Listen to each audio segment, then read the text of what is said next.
A very warm welcome this afternoon to all our viewers here at Wild Earth, live at the watering hole. And we're starting off at Oldonyo in Kenya, where we have a familiar situation of the elephants hugging the watering hole for themselves. I'm Yapi Potgieter, and I'm going to be your host this afternoon. And I'm very, very excited to see what we got. Now, yesterday, watching this watering hole, there was a towering cloud rising in the background. But today it seems a little bit more clear blue African sky. By the looks of it, the animals seem slightly more relaxed, except for the zebras that seem a little bit desperate. I always find that other than the elephant, any of the other animals coming to this watering hole seems to be quite desperate to come and have a drink. I'm assuming it might be due to a high amount of elephant activity in this area. And the elephants do tend to hug the watering hole.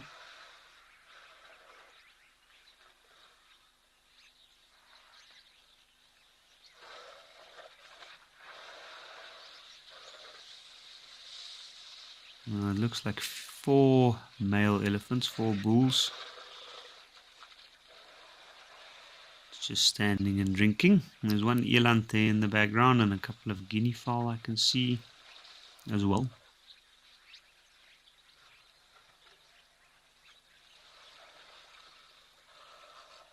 Now, from what I understand, is known for very large herds of elephant, which would make sense as to why there's so many bull elephants coming around here as well.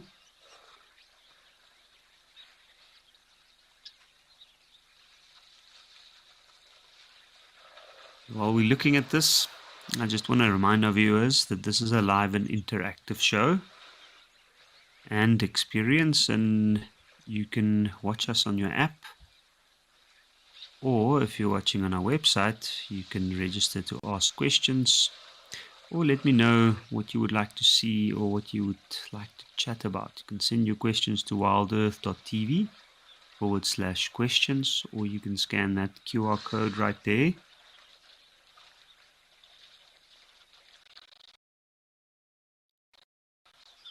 Yeah, you can even mention if there's anything in particular you'd like to chat today, like this very brazen zebra. But you can also join our conversation by heading over to Twitter, or X as it's known now, using #WildEarth. And then, of course, you can also join the conversation on YouTube at FC. And then you can send through questions and comments there, and we can get chatting while watching animals interacting.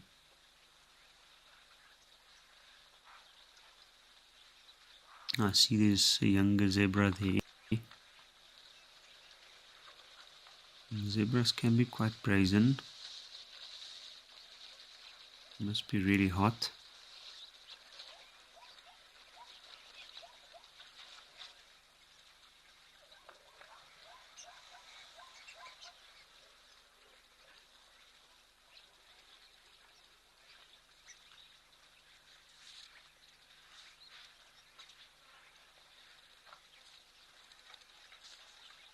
It's interesting, we don't always think about this the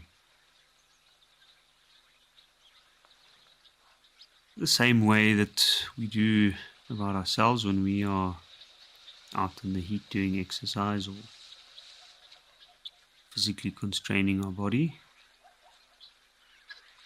Then we cool ourselves down very effectively through the process known as sweating to most of us, where for most other mammals it's not quite the same. even though they have very effective ways of regulating body temperature internally. And they do rely on the environment to aid.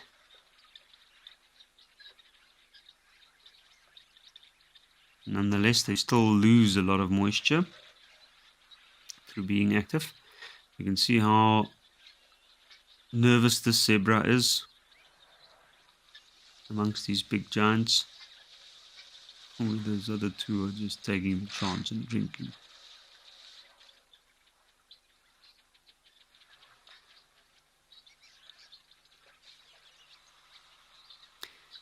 Eyeball Pirate. Hello to you too there in Japan.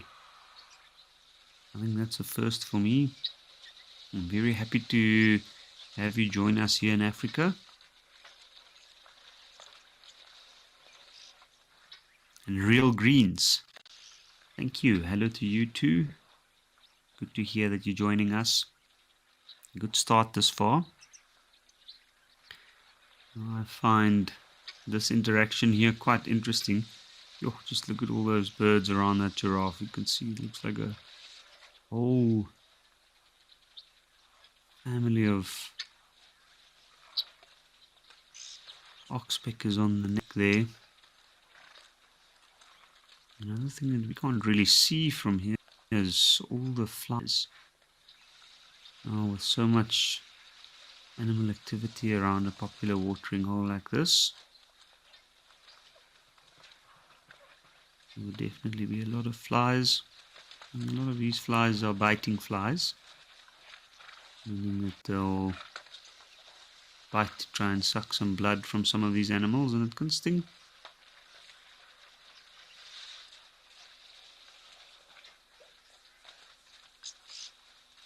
You can see one elephant there is even turned away slightly at the giraffe. Maybe it's the size of the giraffe that's drawn its attention, but they are quite accommodating. They don't seem to be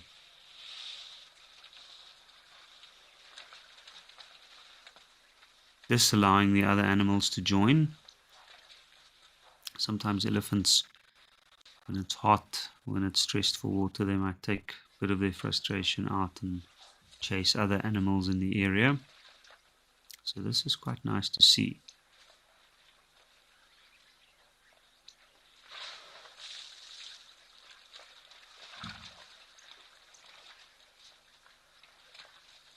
It looks like a decent sized male giraffe. Maybe that's why also not so hesitant. You can hear some of the zebra exclaiming their distaste for the flies, still hogging their spot.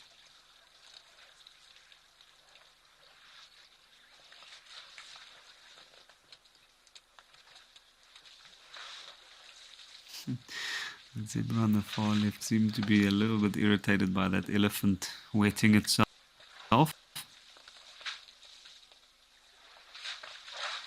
Mercedes Bean, good to hear from you. And I hear you saying that 1 ton was seen about an hour ago. That's good to know. Oh, 2 hours ago. Apologies.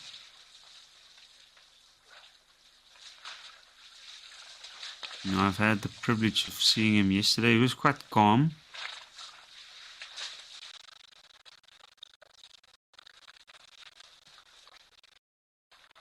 Didn't seem to be in too foul of a mood.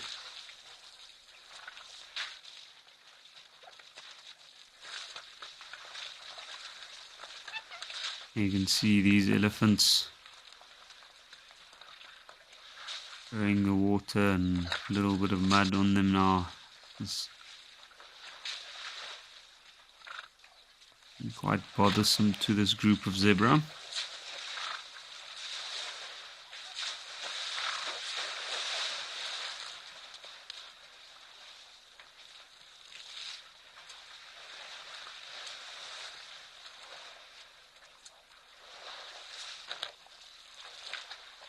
That elephant showed a bit of its standing around the animal hierarchy here. Telling them just to move a little bit, just be patient, we're still busy.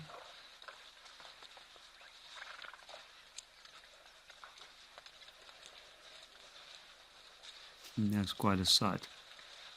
The zebra spread out in front with his 4 elephants towering over them. Very, very unique shot. You can just see their ears flapping. 2 on the right don't seem too bothered by them at this stage, but I see 2 on the left. The one's got its ears out, so it is making itself look a little bit larger, and I might expect maybe another action from that elephant.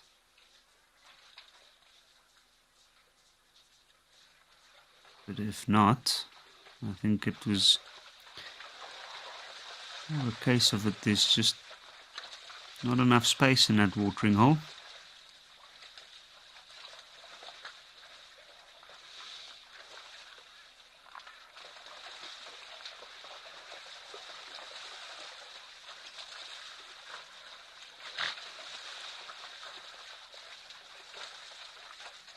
The real greens, you saying that the small size of the watering hole can't help stress on the animals.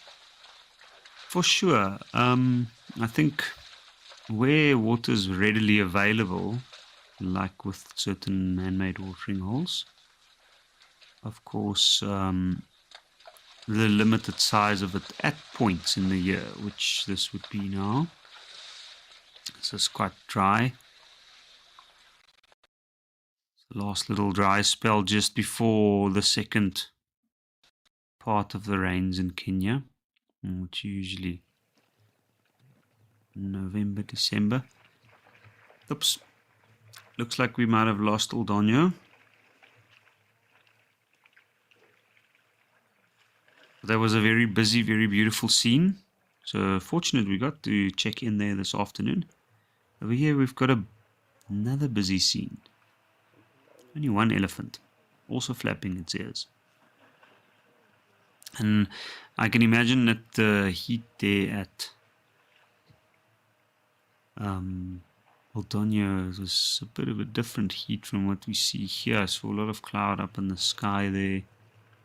So there's quite a bit of moisture in the air that side. It must be quite humid, as it is closer to the tropics. But then here in Okakuyu we have a much drier climate.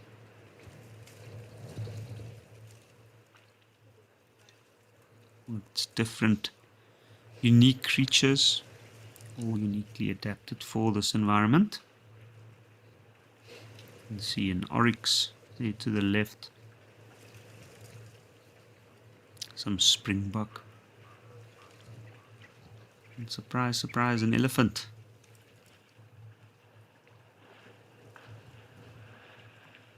Looks like a nice big elephant.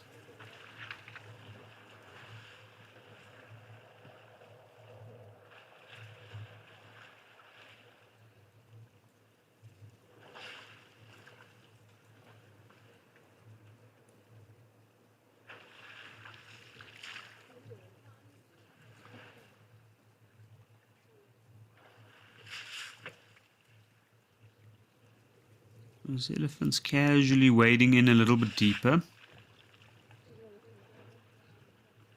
First came in like they do normally and started drinking a bit, covering its bases by rehydrating. Most pressing need, and then by cooling itself down. I wonder if he's going to swim. But it's quite nice to see. We can actually see how far it splashes the water. You can see by the way it's running in the water surface.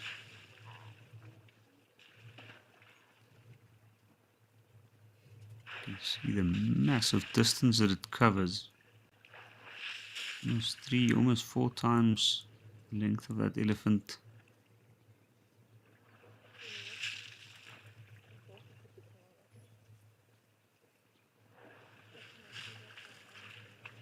And then of course it's also grabbing some of the mud from low down in the pan. Doesn't seem to affect the blacksmith lapwing on the pan's edge. Seems to be just out of the striking range there. Yeah, we could see a bit of mud coming back over the back. Some of the soils are quite a bit clayey.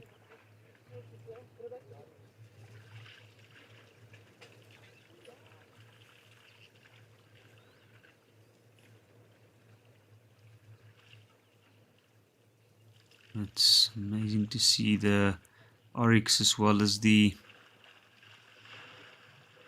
springbok wading that far into the water.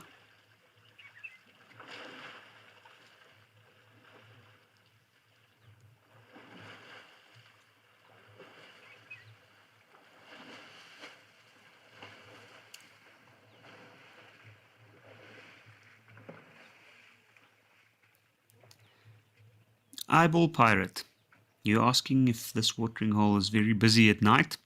From what I hear, it can get quite busy with elephant. Elephant herds generally have almost like a timed approach to water or certain areas with water, but the bull elephants might move through whenever they're nearby. Having said that, of course, if it is, depending on where they came from, this area would be quite a popular spot. So it can definitely get quite busy. Other animals also coming in at nighttime. I know some of the rarer creatures, like some of the rhinoceros might come through to these parts at nighttime. And they have very specific drinking periods as well. If they're near an area with water, generally try to avoid most other animals, but they can congregate around water at night time. So yes, and I'm sure it can get quite busy with predators at point. Predators tend to be more active at night. Yo, that elephant's moving at quite a pace.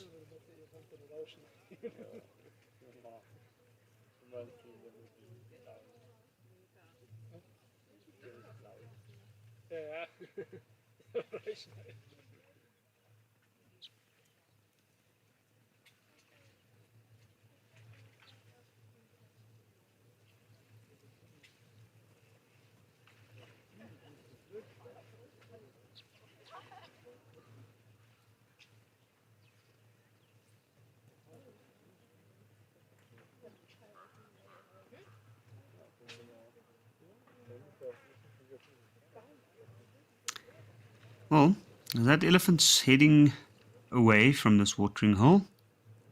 Let's go see what Africam's got at Tembe this afternoon.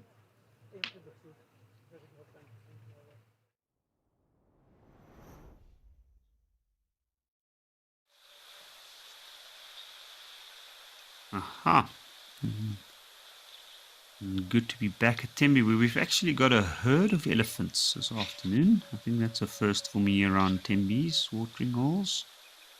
And we can see some elephant bulls greeting each other. Actually, this might not even be bulls. This might be a cow and a bull. Look at that little elephant negotiating between the big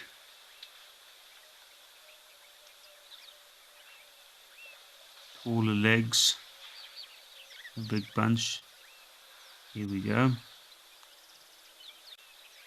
That elephant cow almost looks pregnant to me. Can be tricky. For a moment there I saw that warthog there to the right, and I briefly thought that that might be a really small elephant.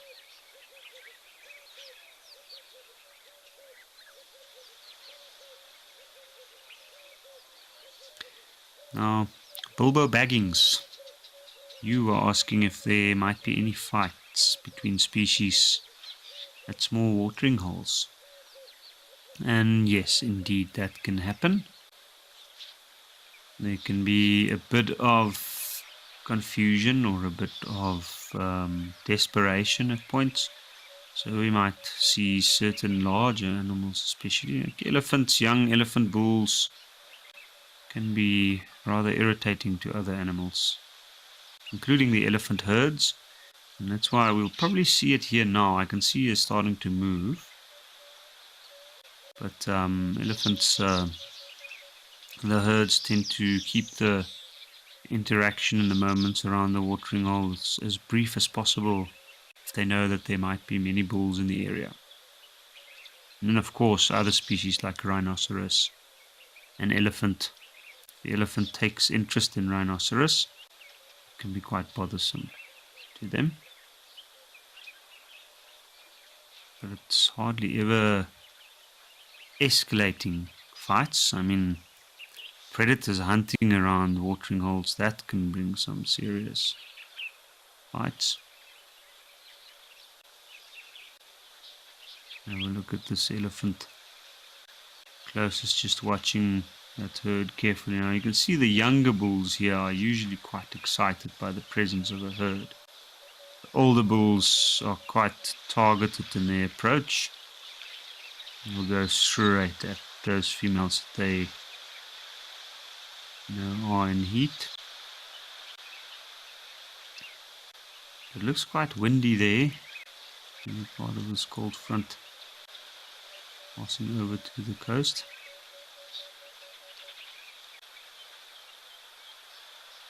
That's why it's very, very active. That was quite a nice bit of interaction. We saw that elephant was trying to stop the little one in front from drinking, it looked like.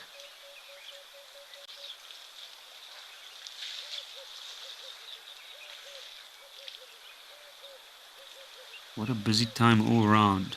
That dust bowl under that tree. Tree's getting used properly there by this young bull.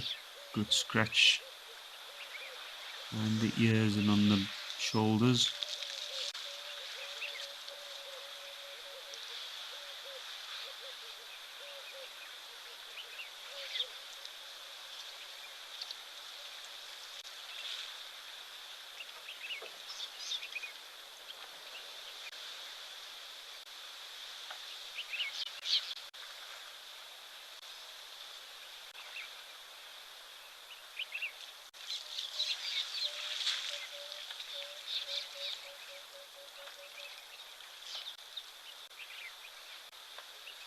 It's quite interesting. Those two little elephants look very similar in age and size.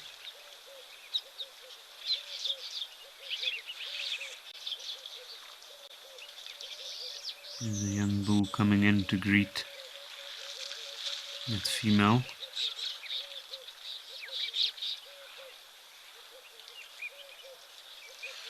She seems curious, but she doesn't really have a choice.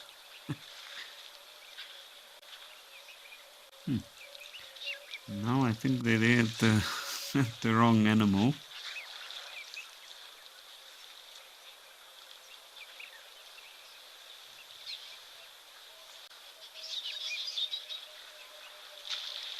Very interesting looking cow, that one there with a very straight tusk. She looks like quite an old cow. I can see the skin looks like it's got these calluses on.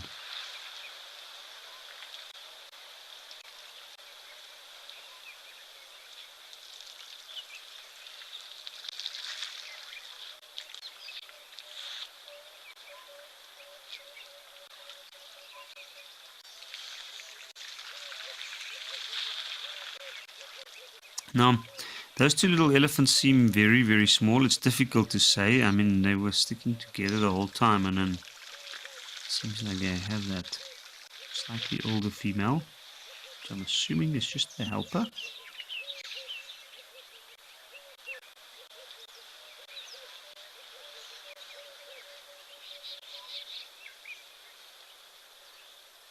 There we go.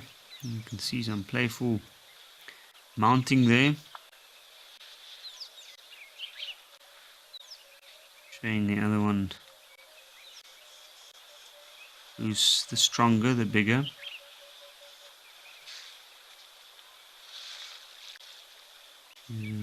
One cow leading the way out, where another one was waiting at the back there, making very sure that they're all starting to move.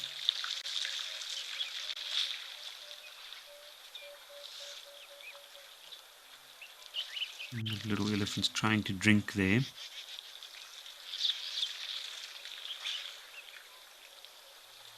You see that cow is also standing with her one foreleg out.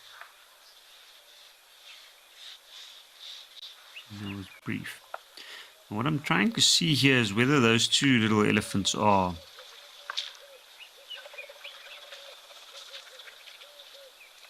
from the same mother, where they have two different mothers. There's a nice big bull that's just come in there.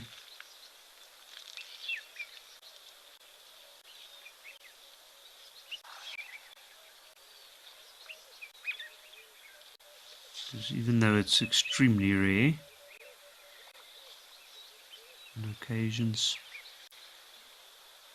some elephants do happen to give birth to twins.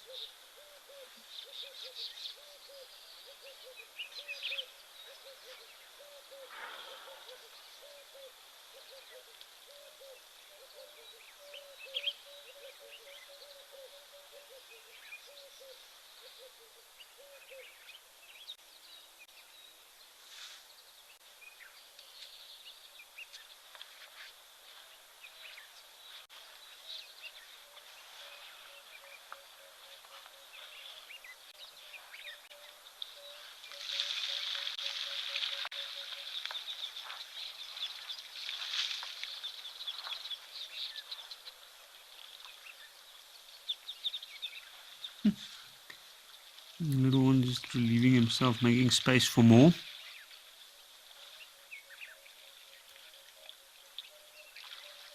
No, that was quite something. It looks like the other little elephant moved over to a different female. So I don't think they have the same mother. They just born roughly at the same time. But one of the interesting things I saw there was that you can hear there, we're going, that noise. I think there is a female in heat in this herd. And that's what that big bull, that's the animal that he approached. You can see, so these two are waiting. We're waiting on them to get acquainted with each other, to see what happens. Often, sometimes a young female or a female in heat might separate or be separated from the herd if they follow a male. It looks like that young elephant is just being helped there by an older sibling.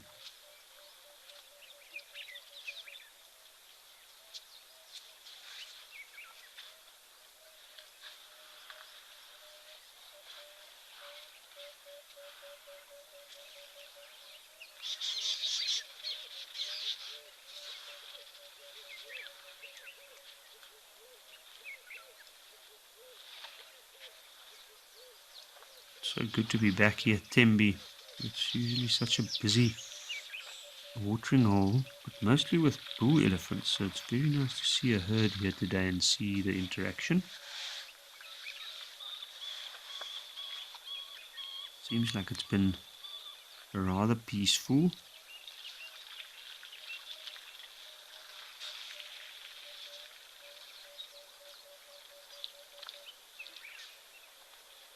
And there we can see them all capitalizing on the newly developed green growth. You can see the small elephants also trying their luck there.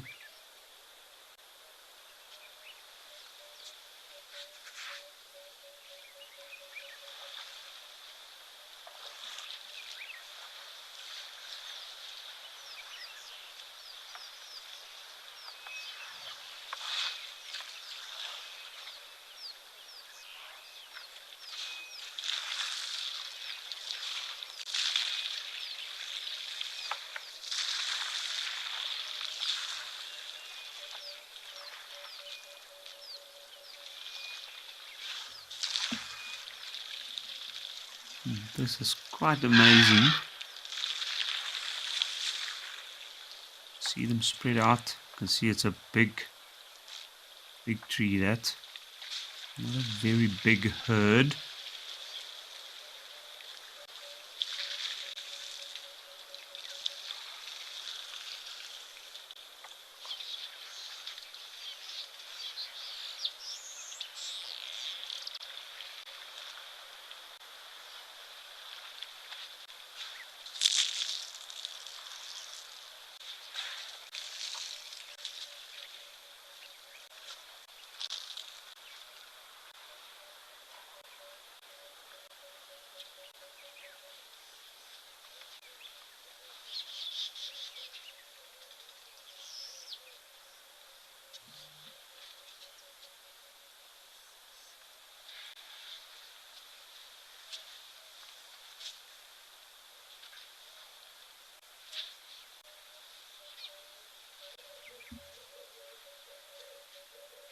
There are some big bulls around here. You can see the younger bulls are moving off to the sides.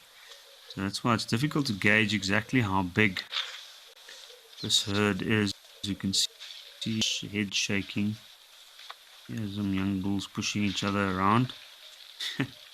All the different interests. That's what I like about seeing a lot of different elephants at the same time. They each have their own different prerogatives and different plans.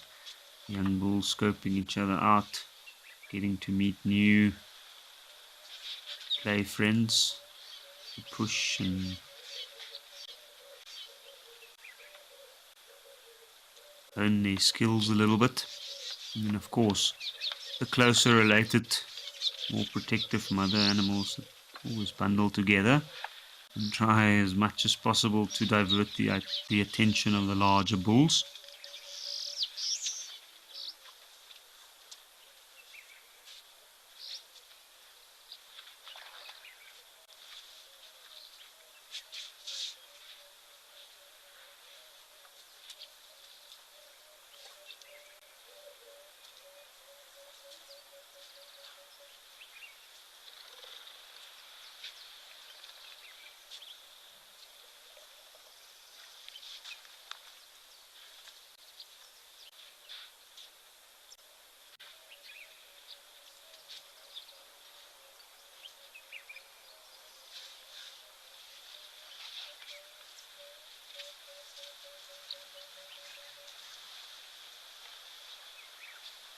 Now Bilbo Baggins, he's saying, you're asking if I've heard about the Ellies always making a trunk call.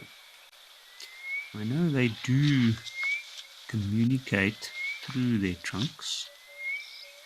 Lots of various communication calls, and I've heard that they can even distinguish between different dialects.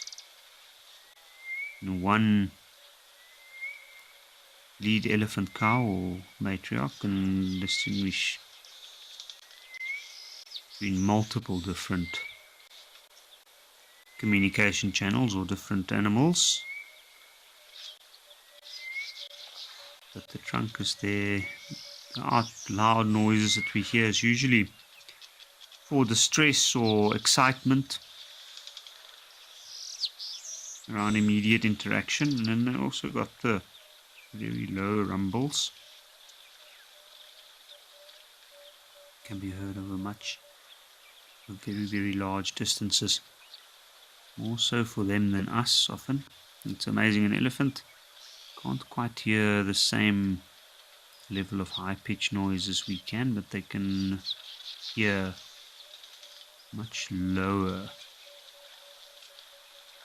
levels than we can. You can see that big elephant bull there at the back. Well, there's two there, it seems. They're just moving over to that herd, and I'm thinking that there is a cow in and amongst that group that might be in heat.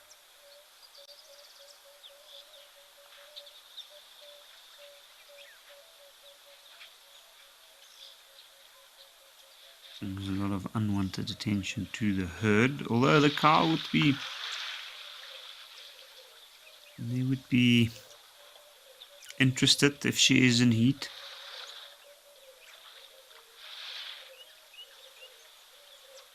She emits a inaudible to our ears, but a call that's known as the estrus call.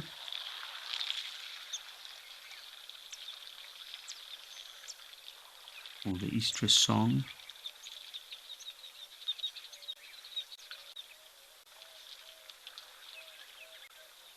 And that's kind of a way of telling the bull elephants she's in heat.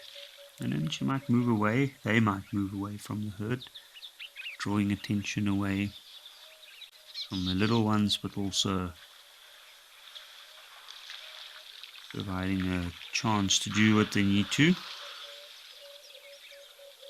The herd obviously got other plans, like making sure that those little ones are fed and taken care of.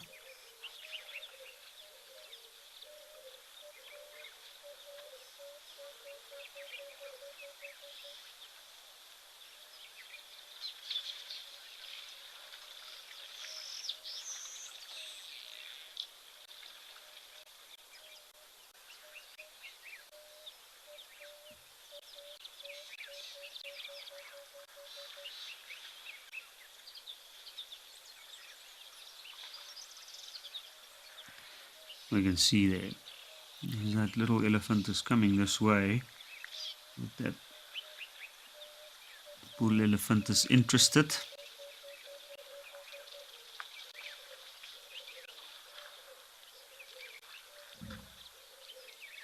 Looks like he's found a much younger one to push around, to show him how big and strong he is. Not always fair in their selection.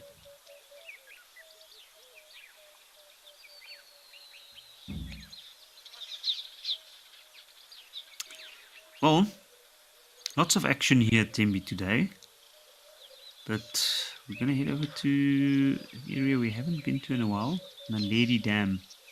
We'll see what's happening there.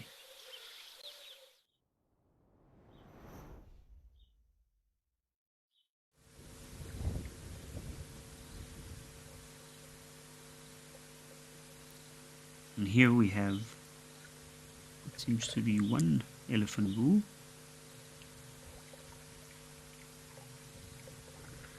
Having a very, very relaxed drink from the well. And judging from the water around the edges, there's been some action here, but not major today. And I guess the cool weather's playing in on that, aiding in that.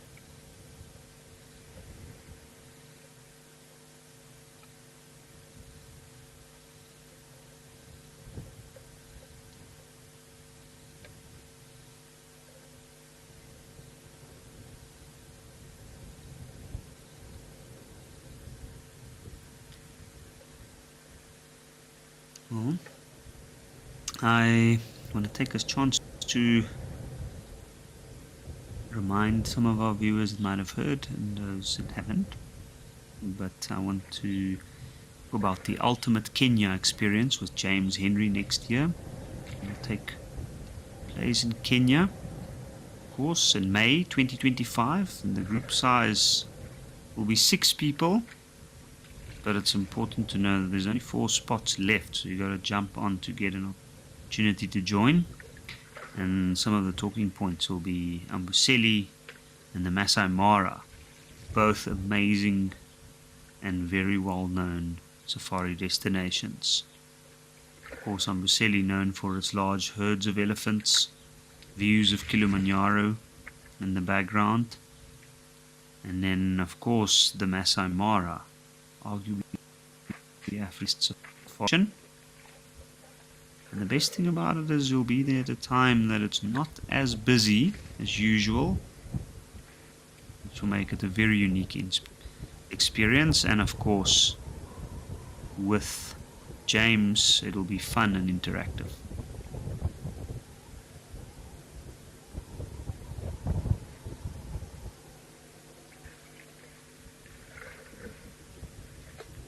clearly see on the edge of that well there's a decent water supply in there. The elephant doesn't have to bend down too much.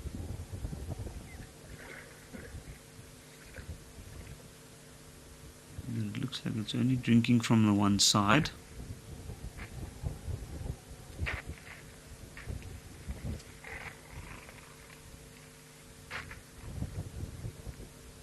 You can hear it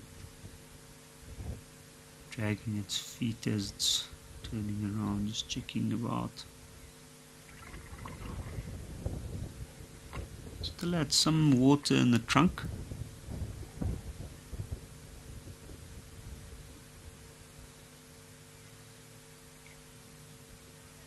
I think it's deciding which way to go.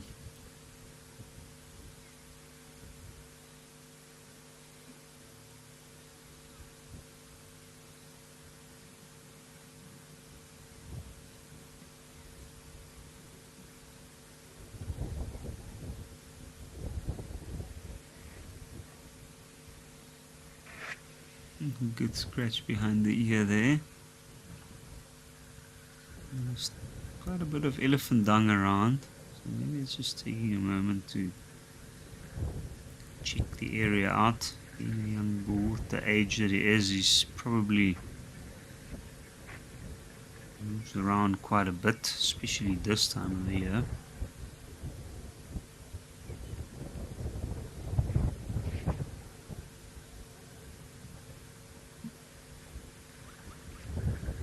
See the trunks hovering just above the ground. Doesn't seem to be too interested in whatever was there, so time to move on.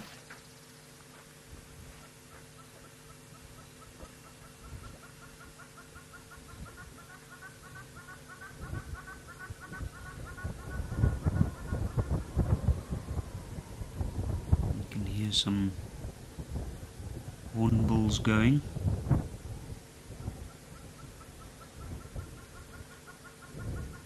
They look so funny when they walk away.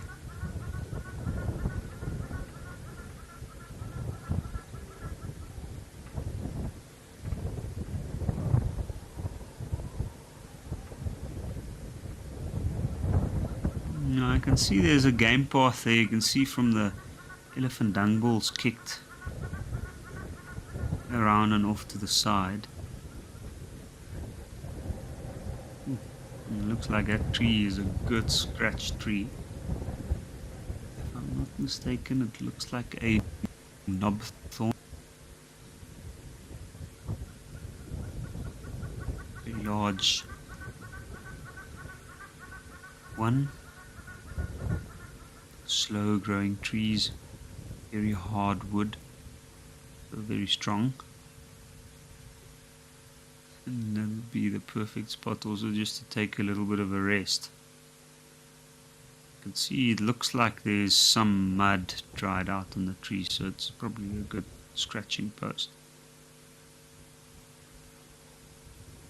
And the elephant has got his trunk, so he's clearly picking up on the scent of something and now heading in that direction.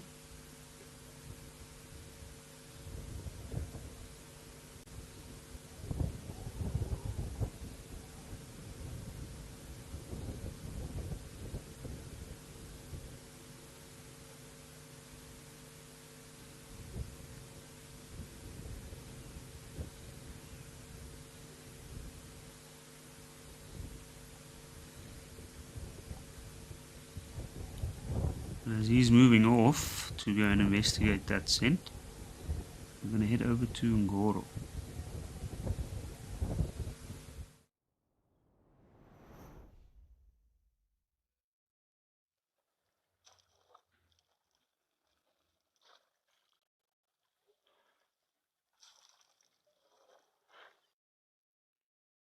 We've got another 2 elephants.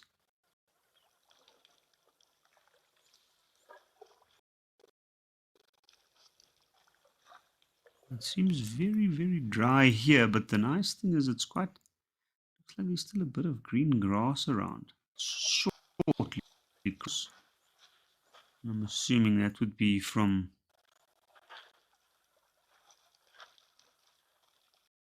some of the other antelope that would be near this area. Oops.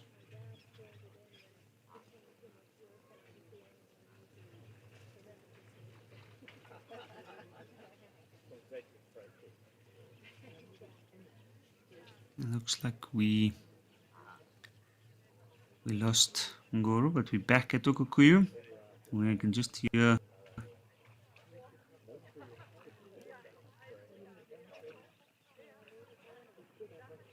animals coming in. You can see a lot of movement there at the back. Some springboks coming down to the water.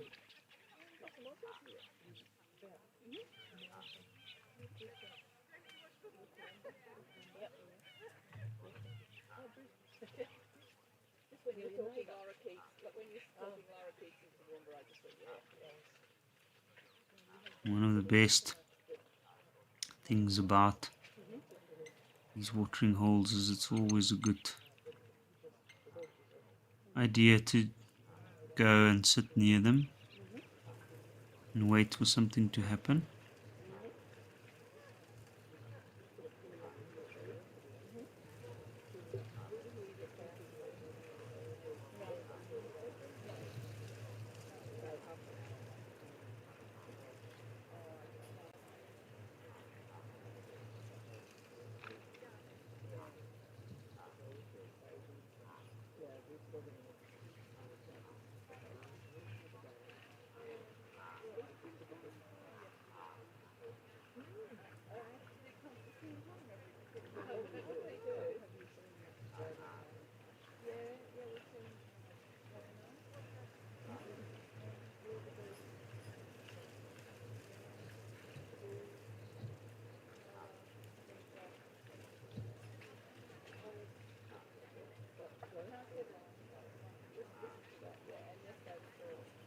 So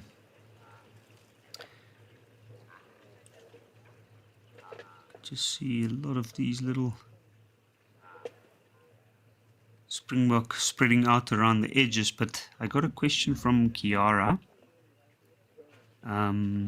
It's asking, how would you explain the digestive tract of an elephant? That's a very good question. I know that it is an animal that's considered to have quite a poor digestive system,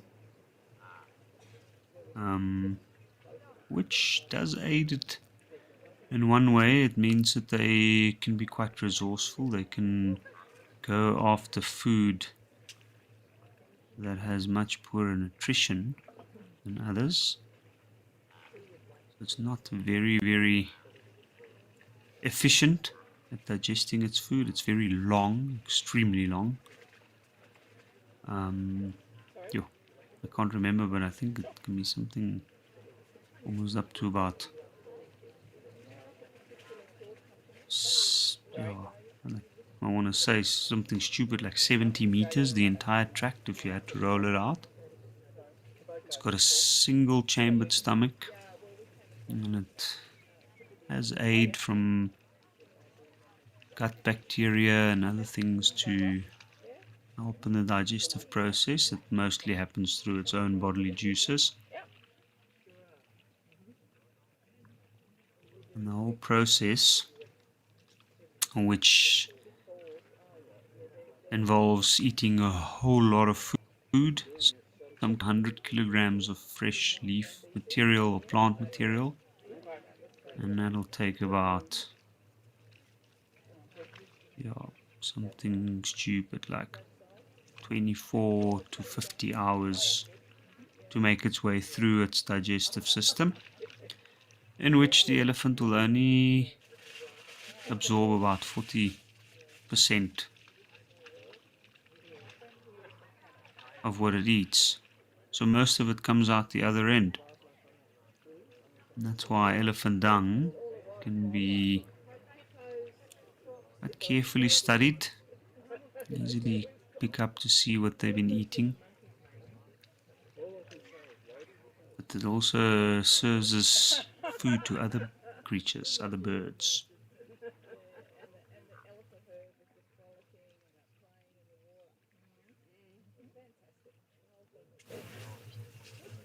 So Victor, you asking if we can see both breeding herds and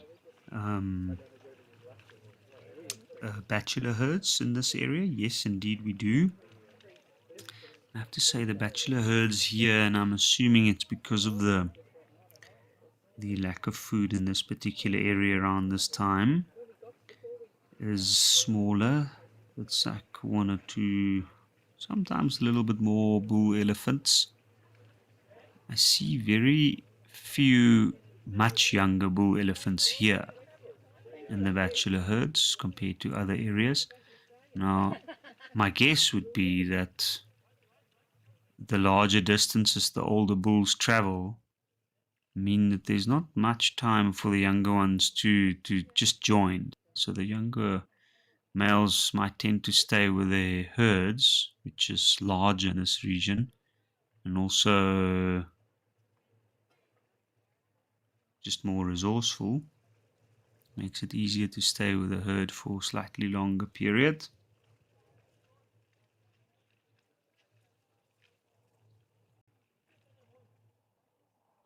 But I know that the area around here has got sweet grasses, at least from what I've read.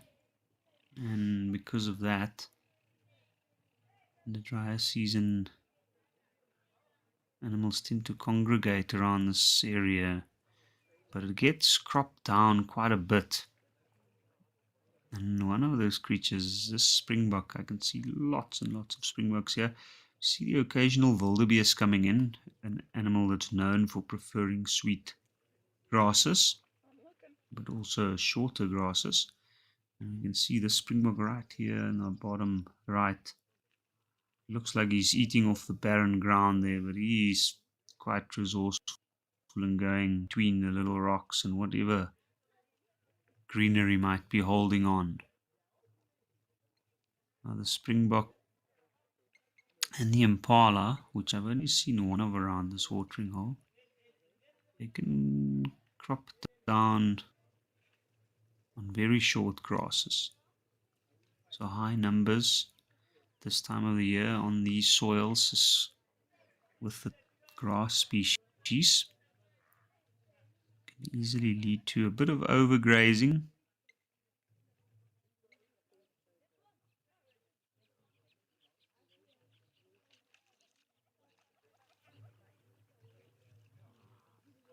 And that's why it looks so arid.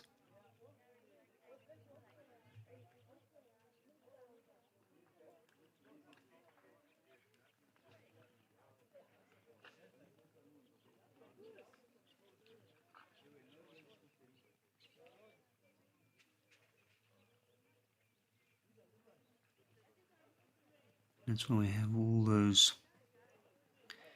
white rocks strewn there.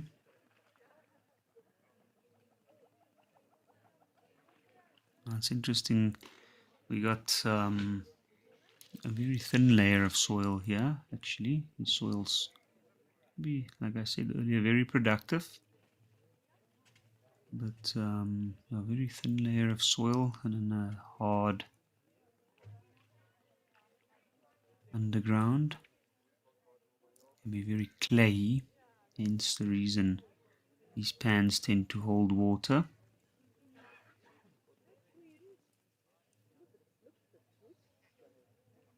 And then we see a lot of those white rocks strewn out everywhere. Now obviously he's still in some form of, or undergoing some process of erosion, but testament to the harder layers. This entire region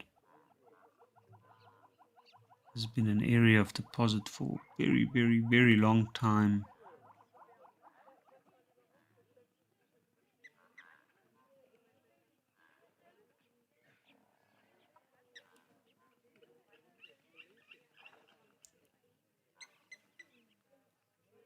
It shows evidence of different periods that this region would have gone through in its geological past. Periods of slightly wetter and then very dry. And that's why I think what we're looking at there is some white concrete or rocks remaining from a process that that involves the deposition of a lot of carbon-rich products, probably from a much wetter period before. Of course, the scale that I'm talking about is millions of years. And it all led to this.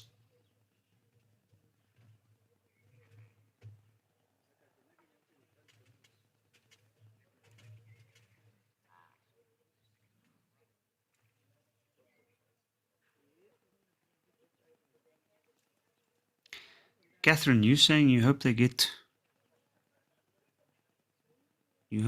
good rains here this year. I also hope so. I think it does look very dry indeed. And yeah, they didn't have any rain last season. Look, the area is quite dry in general. Like, it's literally, I was actually reading the other day, apparently it's low, like 300 to 500 milliliters per annum per year, which is basically just enough for the soil forming process to continue, which is quite an interesting thing I didn't know about. So there's definitely an active process of soil forming still happening. I can see there in the back one or two of those springboks struggling quite a bit to move across those big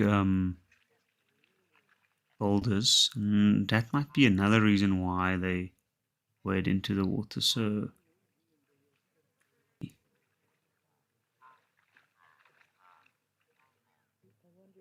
just easier to drink. Should they need to move quickly, gives them a higher vantage point. But there we have some oryx coming down, or gemsbok.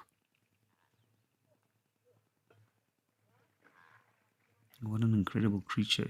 Ooh.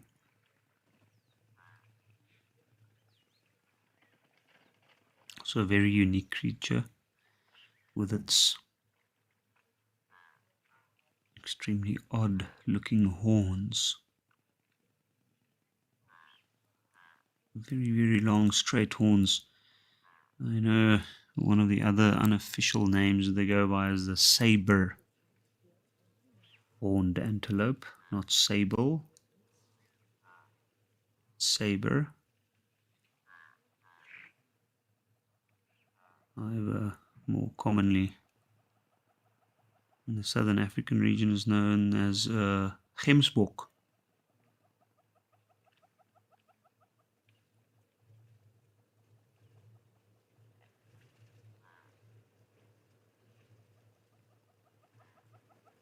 Yo, it's busy.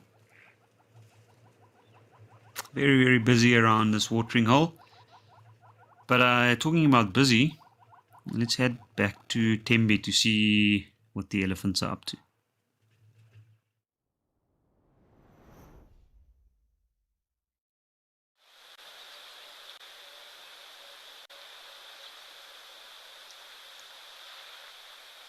Oh, by the looks of it, some of the younger boys have separated themselves from the herd, making new friends.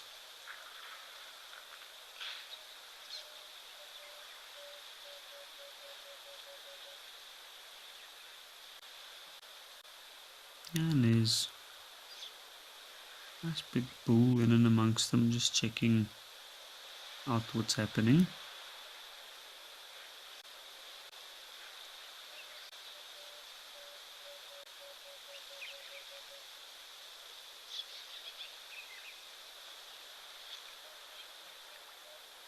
I'm not so sure this elephant on the left is a male. It might be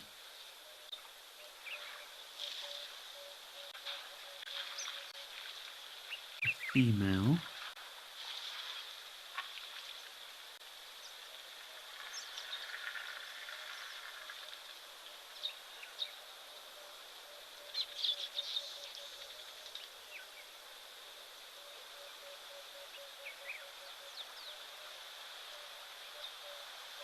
See some woolly net stalks. One on the left, and then of course there's also those 3 warthog. I'm very curious to see if this is a cow elephant standing next to the big bull on the water's edge. You can see there's a very steady breeze going. Here at Tembe today it looks overcast.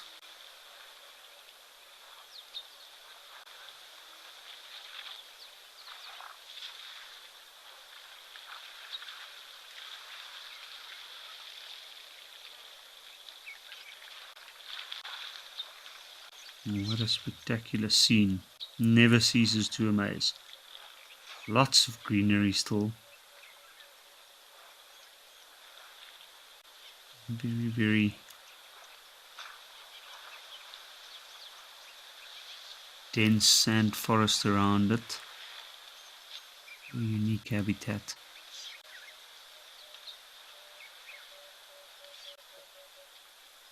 Let's see. Those 2 young bulls are hanging around. They're watching this situation unfold, but they're obviously not approaching. And the fact that that bigger bull is so close to that other one, I think it is a female. Yes, it is a female.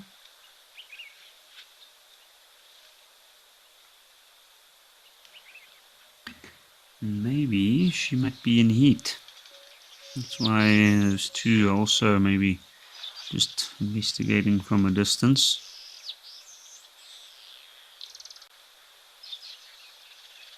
Net Nanny, you're saying it's a nice water source? Indeed, this is a perfect water source.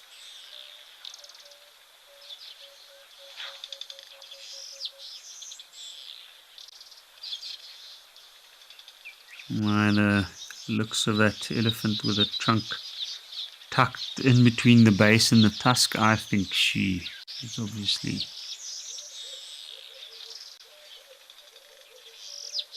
a little bit enticing, and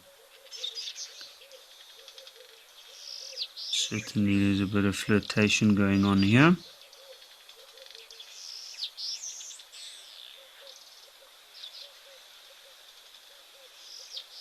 I would love to see what's going to happen if that young bull comes over.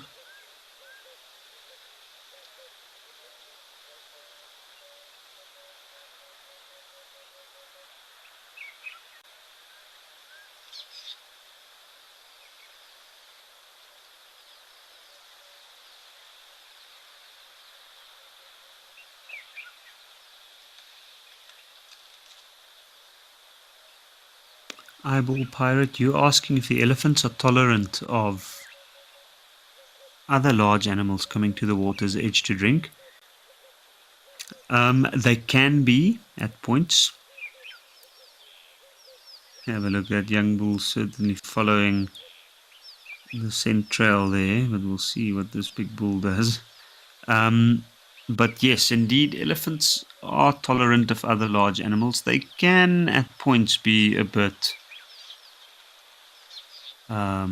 aggressive towards them, or a bit selfish and tend to push other animals away. It depends on their mood, really.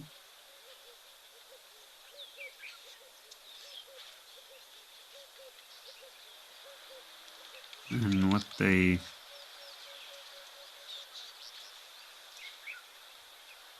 how they feel at that point. If it is that there's a lot of stress on watering holes and the elephants are stressed, then they might tend to chase other large animals, or they might just take a playful interest, which can be very annoying for other animals. So this is quite interesting. Now, that younger bull is clearly following that cow, and I'm thinking that there's some interest there. Obviously, the hormonal instincts is driving that decision, but I'm curious that this bigger bull is moving off. Not that we'd be able to see what happens in that thick bush, but I would have thought that he would have kept on following her, especially since she was hanging around.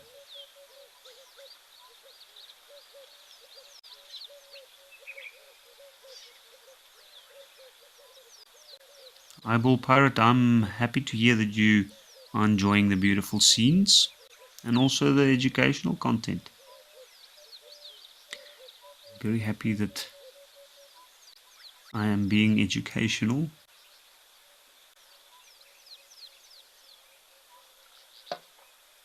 And also just viewing these animals is educational to me. Having this privilege of being able to look into their daily lives certainly provides a lot of satisfaction.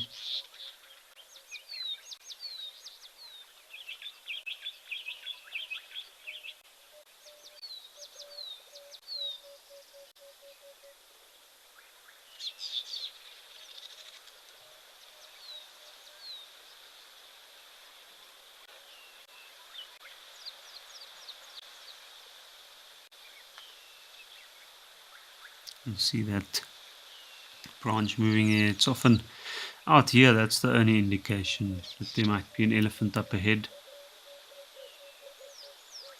I've been privileged enough to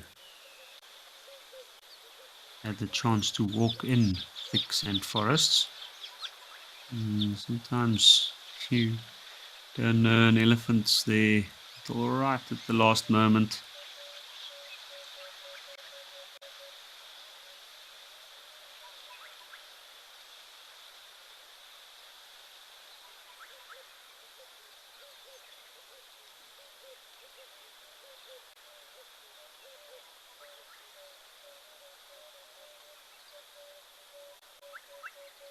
And here the birds are very, very busy today. And I can hear a gorgeous bush shrike calling.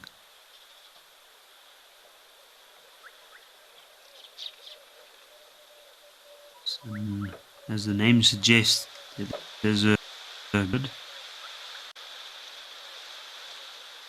bush shrike that's only found in very dense areas.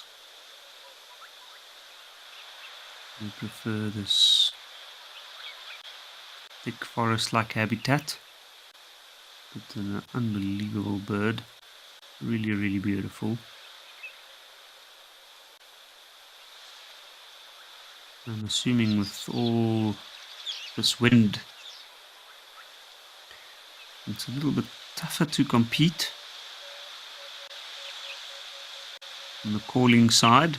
And as we're entering the summer season,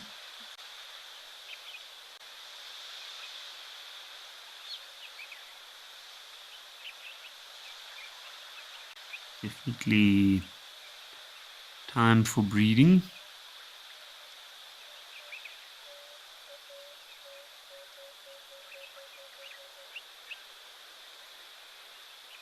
But also on windy days like this, the birds communicating with each other while they foraging, probably to move out to the edges where they might be more audible.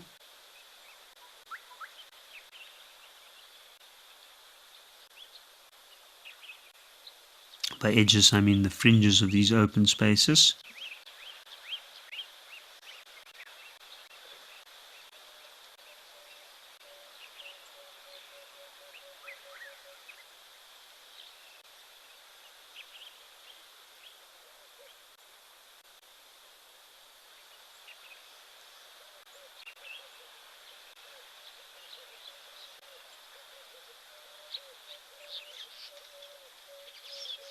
I can see a lot of these trees have relieved. The ones that did drop their leaves got brand new, like some of these thorn trees. Oh, what do we have there coming down? What is that? A nyala. Casually feeding into the open. I'm sure there's more. Can't be just this one female. I guess this. There we go. Looks like something's coming from the left. But they definitely using this chance while the elephants is away. You can see there's no rush to get to the water. And it's quite interesting. Nyala. Oof, now I can see there's some, that grass is cropped quite nicely, and I can see that from the shortness compared to that green trail on the side, which is a game trail that gets used. Some of the older moribund, it's the grayer, browner color. Now this Nyala, being an animal that mostly feeds off leaves, probably just nibbling at some of the newly sprouting green leaves.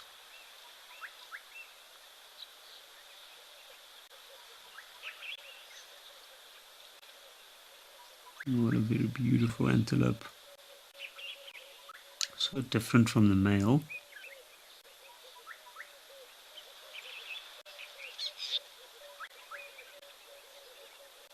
You can clearly see the greener patches in the trails. I wonder if it's had a bit of moisture there. Looks like it might have had a bit of rain.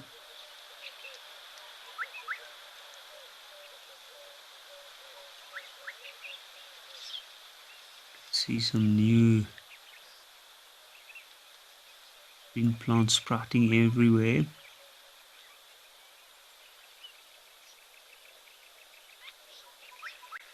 And then we have another Nyala.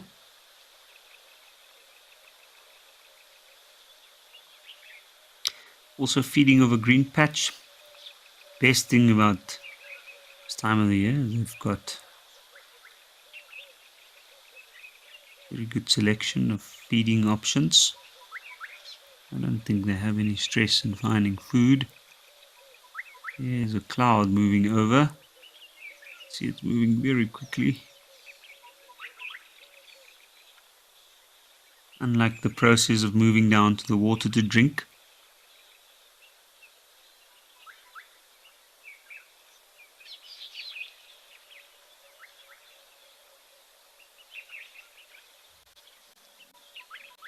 Still a bit hesitant, carefully scoping out the area in the opposite direction.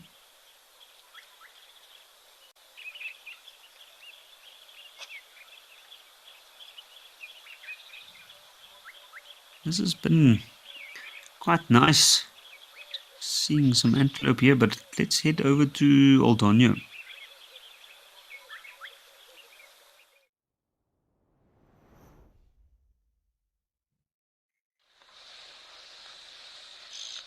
Yo, it's very busy. What do we have here? We've got giraffes. We still have 4 elephants.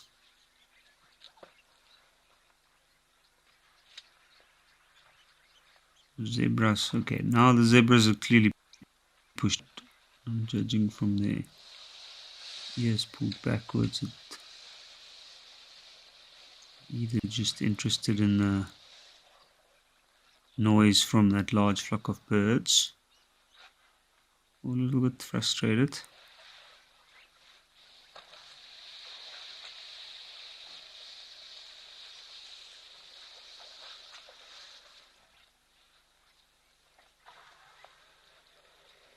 This watering hole is amazing to watch. You can see it's so hot. I'm assuming there's not too much water, surface water in the area, and the elephants are clearly... Oh, there comes a nice big bull. Gave a Bit of a reaction. And this is always nice to watch. These developing relationships.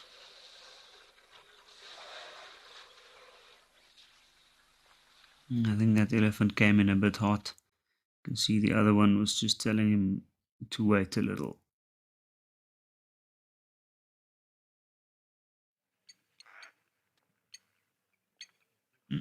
Unfortunately, we lost that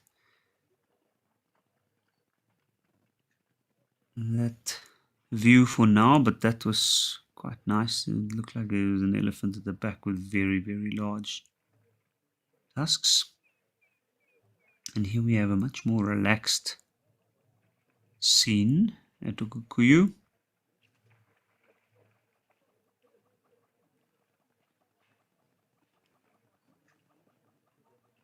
Lots and lots of animals here on the water's edge.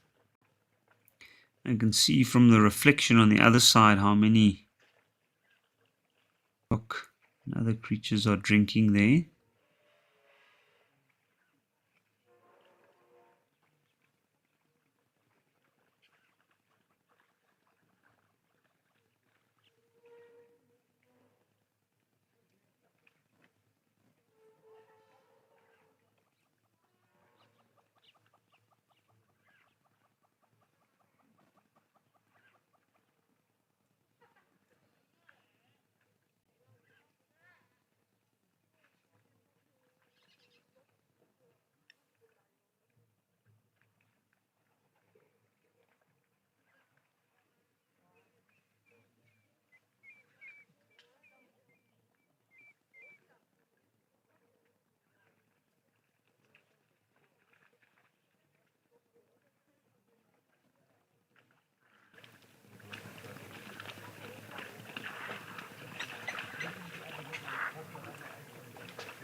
Really cool.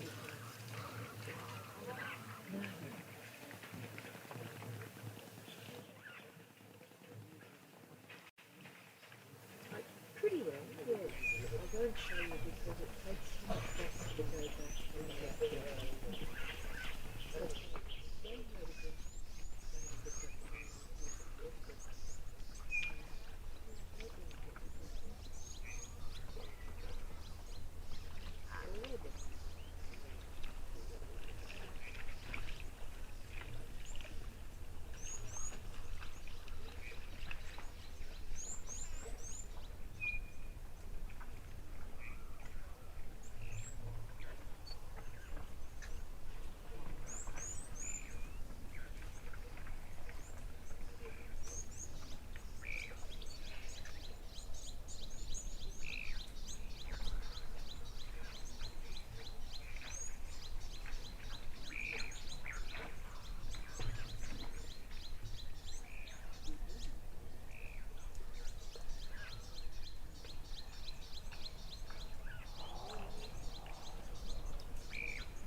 Apologies, I look like my connection had a bit of a timeout. But what a nice view here on Ukuyo's edge.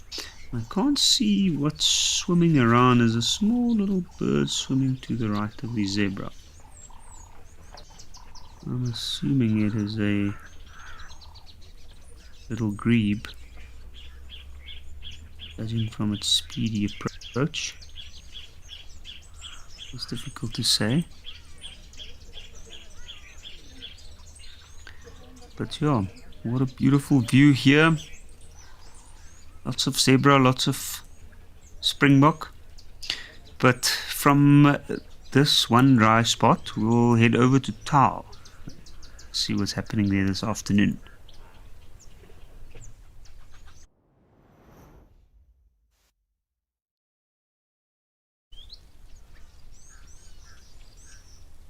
What an amazing scene. Quite a few zebra, playful ones inside. Impala, elephant, all having their own separate spots to drink. That's what you have if you have a much larger watering hole, and by larger I mean just the general size or edge of it, not necessarily the amount of water available.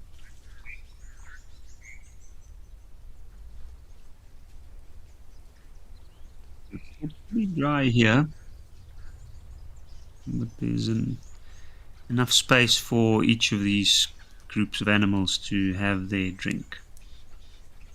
You can see some of these female zebra, like this one standing broadside to the camera now, is quite heavily pregnant, as well as some of those female impala.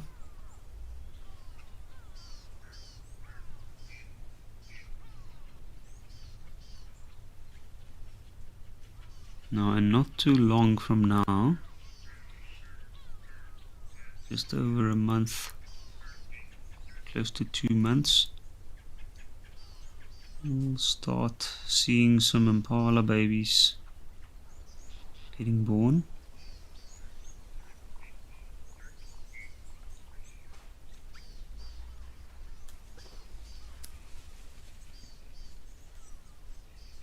You can see the impala's getting spooked, spooking the baby elephant there. You can see that older female elephant facing away from the water is just patiently waiting. Oh, there we go. It's because there's a big bull elephant that's just come in. And she's probably a bit relieved that he's just moving past to his own spot. He's moving quickly.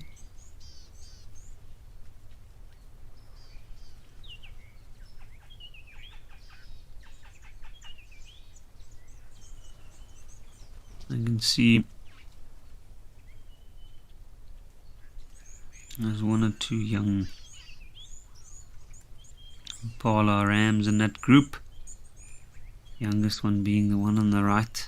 He's probably been with this herd until now. Even the other one. I think the one on the left might leave the herd this year as soon as the new young arrive.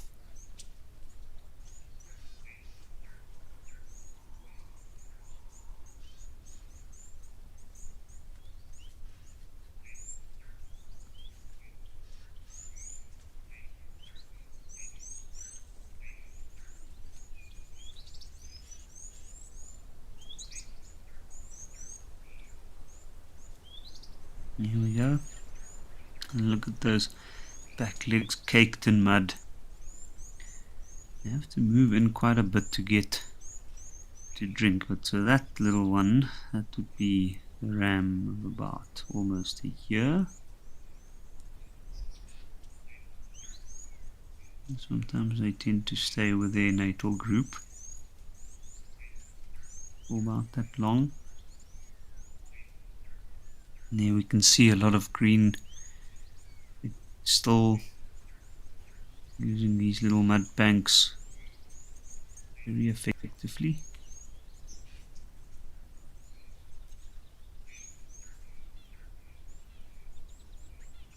Part of the reason why this watering hole is so productive.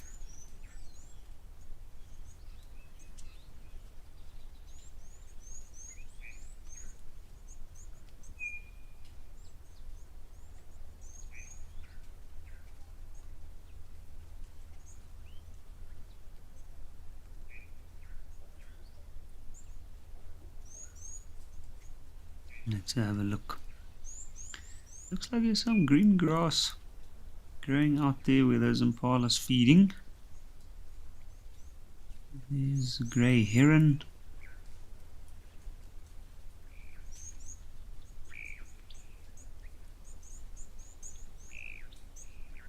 See these little islands of greenery created by the elephant.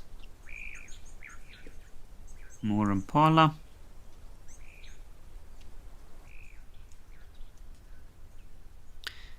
Mr. Jason Voorhees, you asking if there's any crocodile here? There are indeed, and we've been looking for them. Ooh, there's quite a lot of kudu coming down. Oh, very busy this side. There are indeed crocodiles this side, Mr. Jason Voorhees, but in 3 that I've seen, they can be very well covered under the mud. I only really see them when they're out catching some sunlight. Having said that, you can never trust a crocodile, but they look a little bit small to be any serious threat for some of the larger animals at least.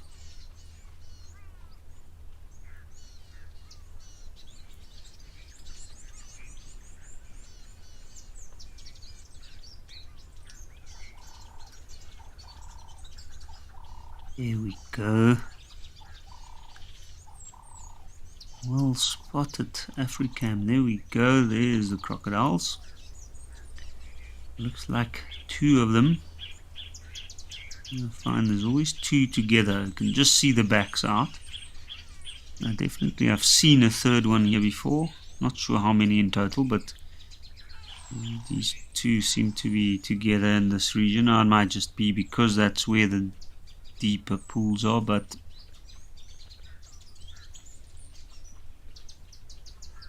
it is also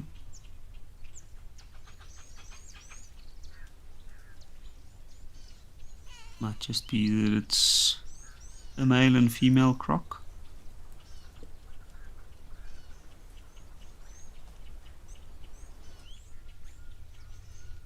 And that's why they're tolerant of each other. Males similar in size usually aren't tolerant of each other.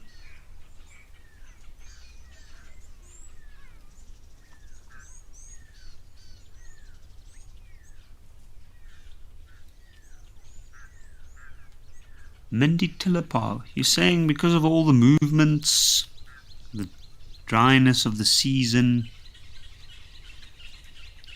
and the lack of water, it's a miracle that there's any greenery. Well, you're very right. It is. I think the only reason we're still seeing this greenery is just because it is a species that's quite well adapted to this type of conditions, very wet, muddy conditions.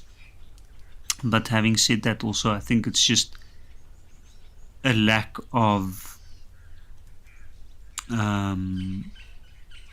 access. Most of these animals, I've seen waterbuck up here, and then of course the crocodile, which doesn't eat the vegetation, and then elephant. But I think with the elephant they probably tend to only come eat here when they come past to drink, because they have more nutritional foods further out. And waterbuck, of course, is one of the few antelope that would wade that far into the water to have access to it. But after the elephants have moved in now, and we can see where those two crocodiles are laying, it looks like it's a nice deep muddy channel. I don't think much would risk that. And not just for the fear of the crocs, but also for the fear of getting stuck.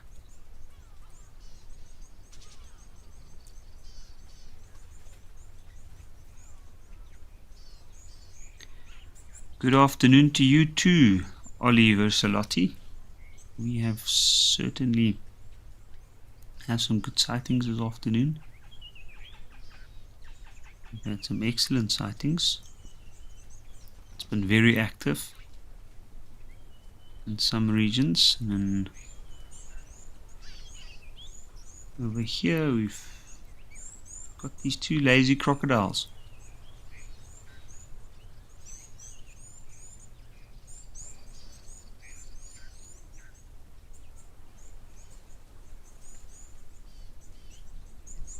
Let's look at that. What a magnificently well camouflaged and armored animal. And you can see the eyes open, very aware of its surroundings.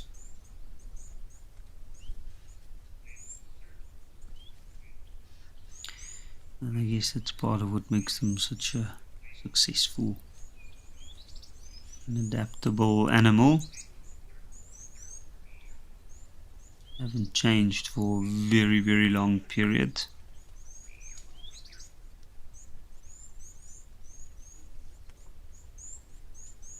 Which suggests that they've found a very, very efficient form, efficient for survival. And the elephants are moving off. We can see, have a look, there's all the ones perfectly moving around the little one, providing some protection and also some shade probably. You can see that female slow down slightly so that it can keep up. It knows it's very hot.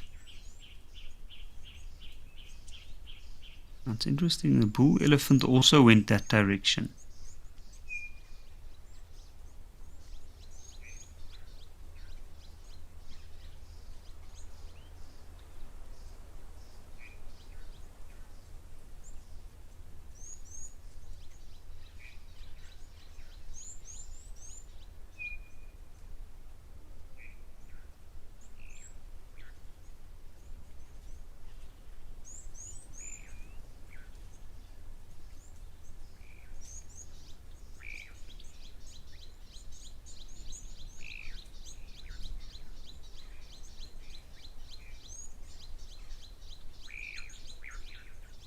Always nice to see the kudu.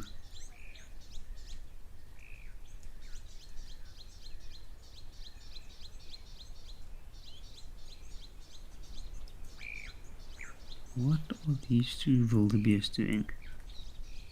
Looks like two male wildebeest. This is quite interesting. I haven't seen that much, but the one seems to be scratching his head against the other one's backside.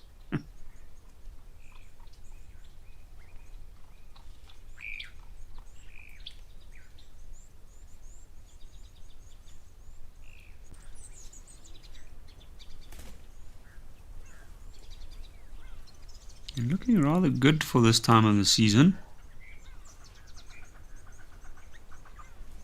Them being an exclusive grass eater.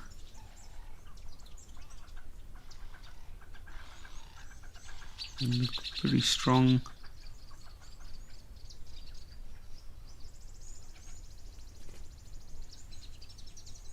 Very likely two of the proud occupants of a nearby good patch of vegetation.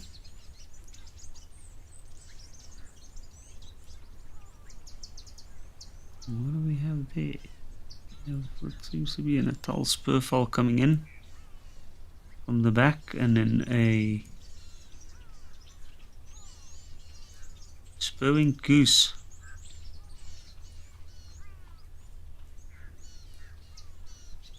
hiding. Yes, it's hiding its head a bit from the sun. And it's found the perfect little mound there to just stand and rest a bit. Very lonely spur-winged goose, this.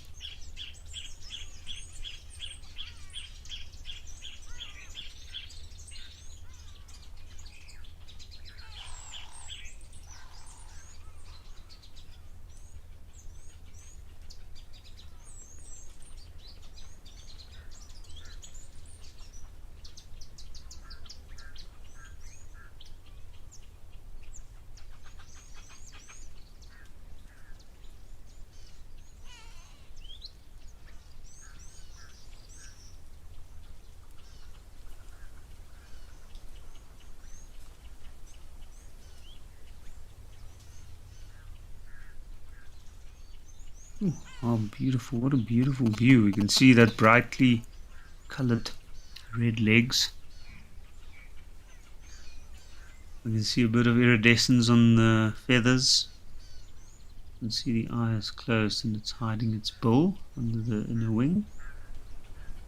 I'm sure that's providing a bit of relief from direct sunlight, but we can clearly see the webbed feet aiding the bird in its swimming. And then how nice is the reflection of the water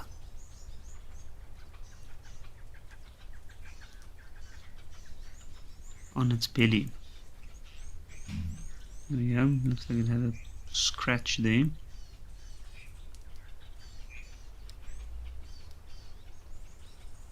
Very uniquely colored bird.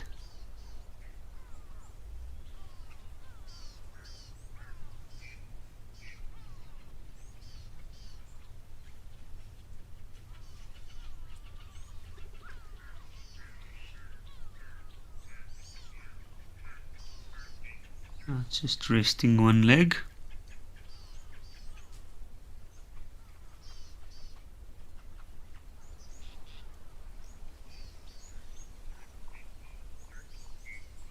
And I know the common name is quite deceiving, known as a spur-winged goose. Spur-winged because it's got these two spurs right where the thumb section of the wing is.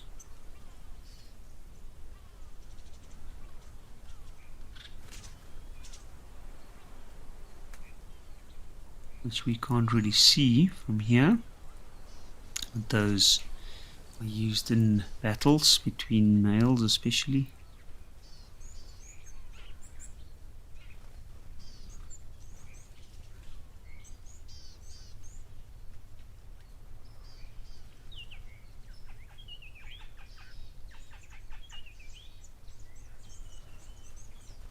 Danny, you're asking if this is male or female. I'm gonna go with male. It's on its own, it's very brightly colored. And in this case the male is also slightly larger.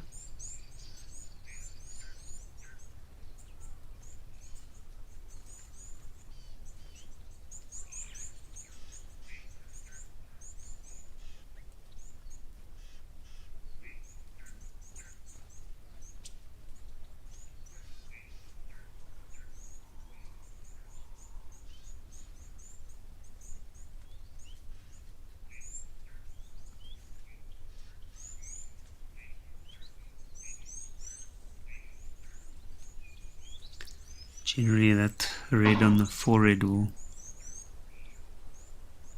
swell up a little bit, but definitely I'd say male. Female's a little bit drabber. I mean, it can be tricky at some points, but in this case we've got a clear view.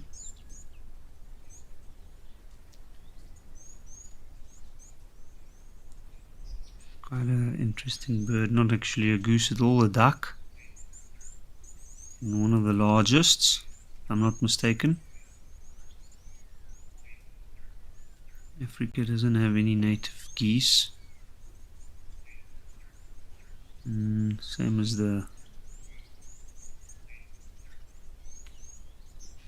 Egyptian goose. Also type of duck.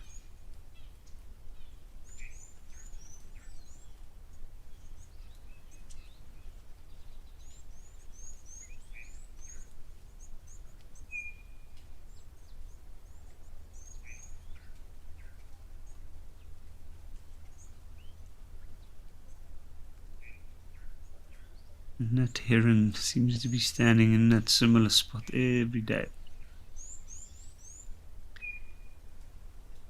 Not too far from the crocodiles usually.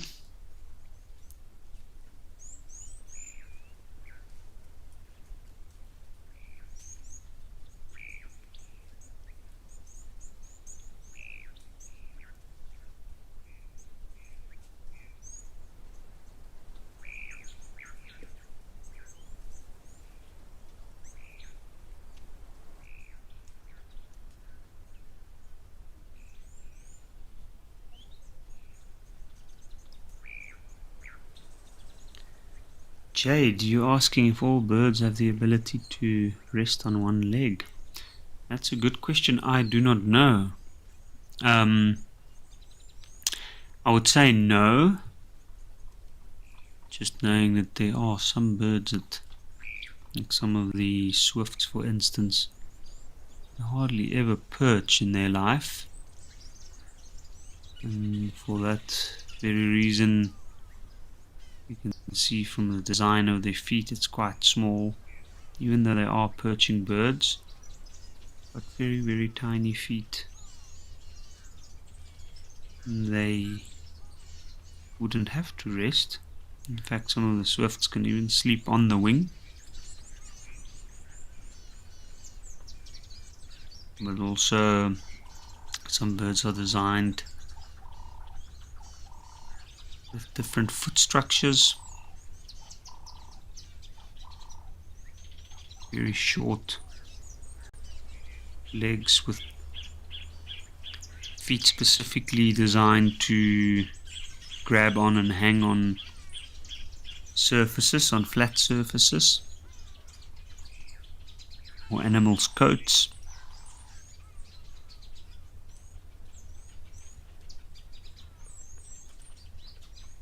But whether they're able to rest on one leg or not, I do not know. Not for sure. Definitely something I'll have a look into.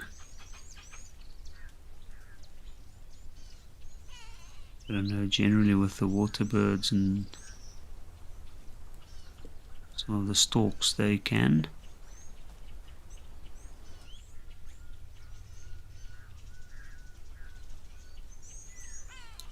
So we're gonna leave this serene scene here and see if there's still some chaos around Old Donyo.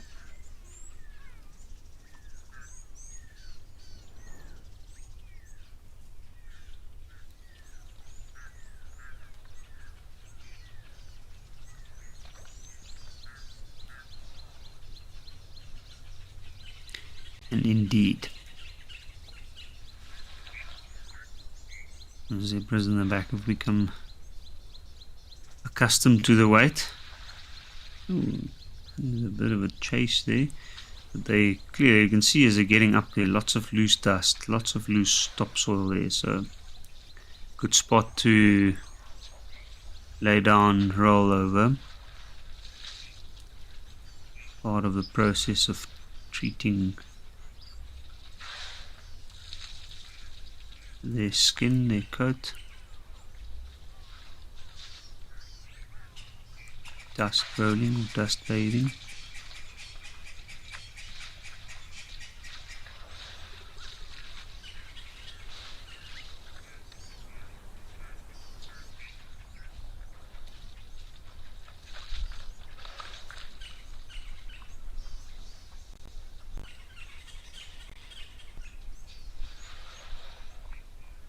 That's a giraffe just carefully circling this watering hole to find a spot. That's interesting. The one elephant's like halfway in, the other one's in the water, it seems.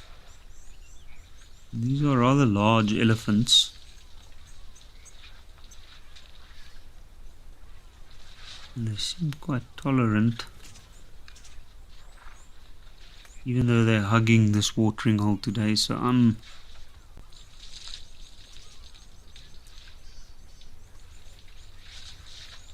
always amazed to see these intense situations around small patches with water.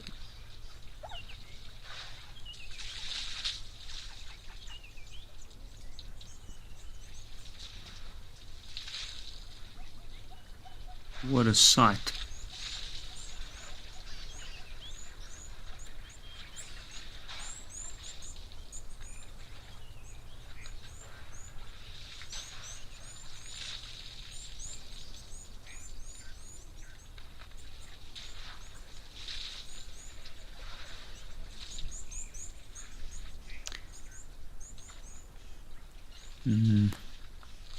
As we are approaching this dire period in the dry season, I'd like to tell our guests about, our viewers, about the Green Season Grand Tour. It will be hosted by James Henry next year in April and May. That'll be in the green season, the rain season. It'll be April, May 2025, and it'll be for 8 people, but there's only 2 spots left, so you've got to jump, and it cannot be missed, that's for sure. It's got so many unique and exciting things, and it'll be featuring many of the old and new Wild Earth presenters, and it'll involve a rhino collaring, so actively participating in a conservation experience, and it will be featuring a workshop with a 2 wild film school, and of course throughout this whole period James will be your guide. What an amazing experience.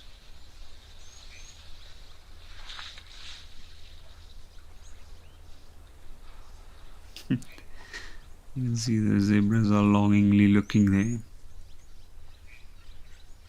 and just accepting the fact that there's larger animals at the watering hole.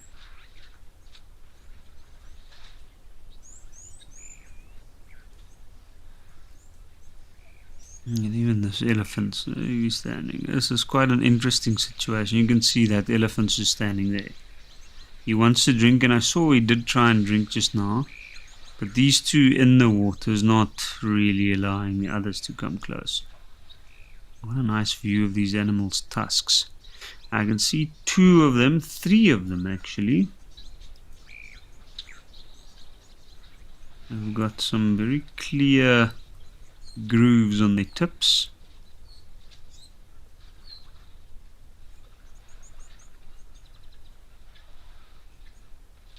Interesting to note. I wonder why exactly that would be.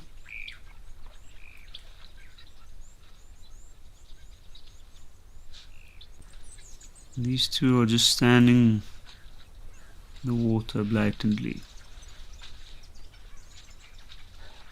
and seem to eager to share.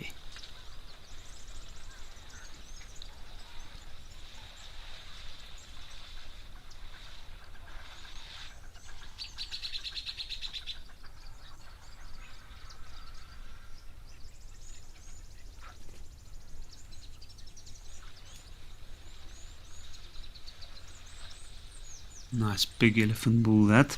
Well, all of these is a couple of nice big ones.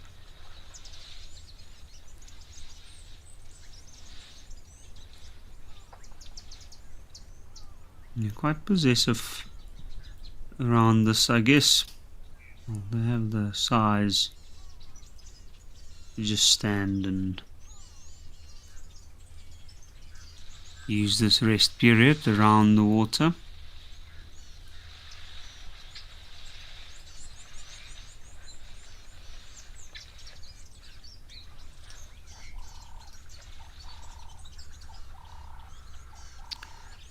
Judging from the interaction or lack of, I'm assuming that they also know each other. They know each other's capabilities and temperament. One in the water seems to be a little bit more selfish.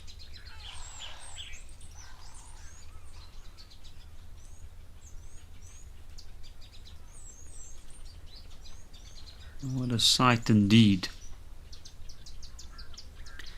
I can see today it looks like there's been a lot of interaction. There we go. You can see both of those tusks. Got some very clear grooves on the one. The right hand side, it looks almost like that tip is about to break off at some point. Now, I know I've spoken about this in the past, but I know there is a rather common perception that this is due to elephants stripping bark. But funnily enough, they do use the tip of their trunks to strip. The tip of their tusks to dislodge and then strip bark, but usually the actual stripping process tends to happen a little bit deeper into the groove or the bend of the tusk. At least from what I understand, that usually happens from investigating wire fences, which might be because of various reasons. In this area is a very large area of free roaming animals, so being bull elephants, being naturally very curious, could be from areas around camps, trying to get in and get to the food inside the protective barrier of the elephant fence around the camp, or around water sources. When it's very dry, elephants tend to try and access the water sources of some of the people living in certain areas.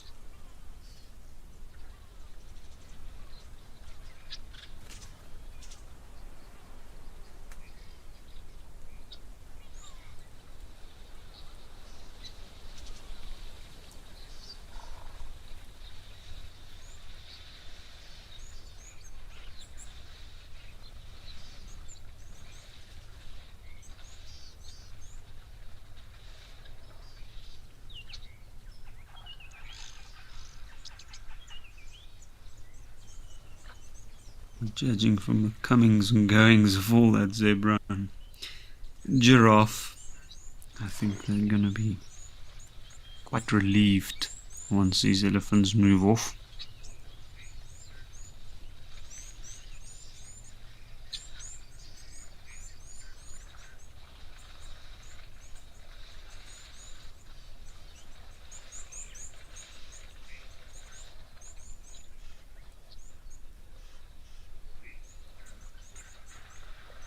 And the frustration is quite evident in their actions.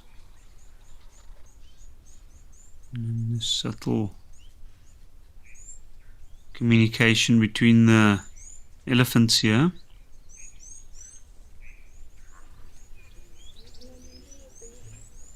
Oops. Alright, well, we're back at Okukuyu.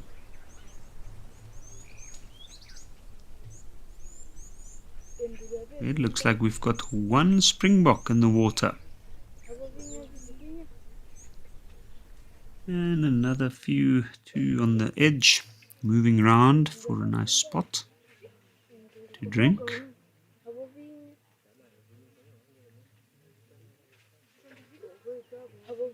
What a calming scene compared to that rather tense situation there at Oldonyo.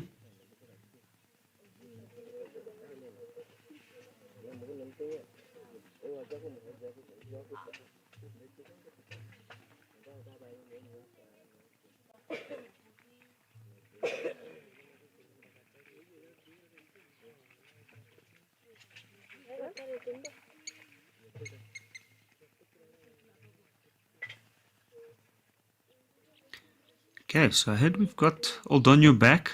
So we're going to head back over that side. See what's happening.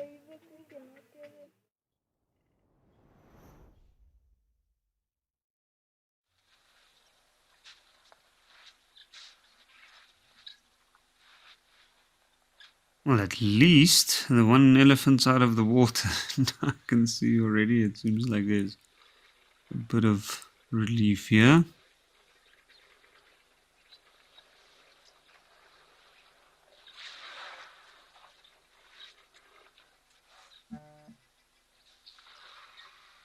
You can see that wall of cloud rising in the background. It's interesting, always later in the afternoon it seems to become more of a wall-like structure.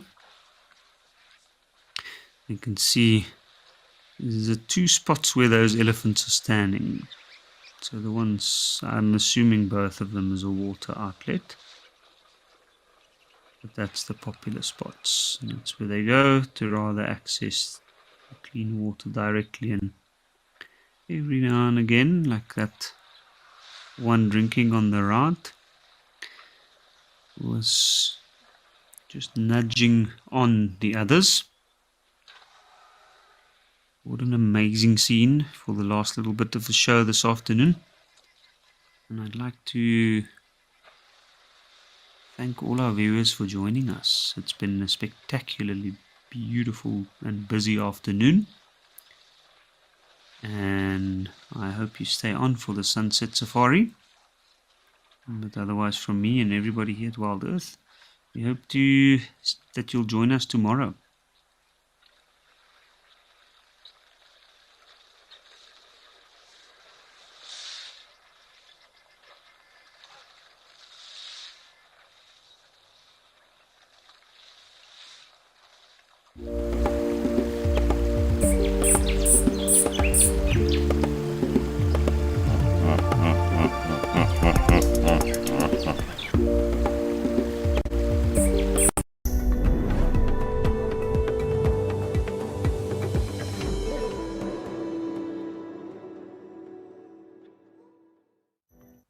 Good afternoon, everybody, and welcome. My name is Andrew Wistenholm, and this is On Safari.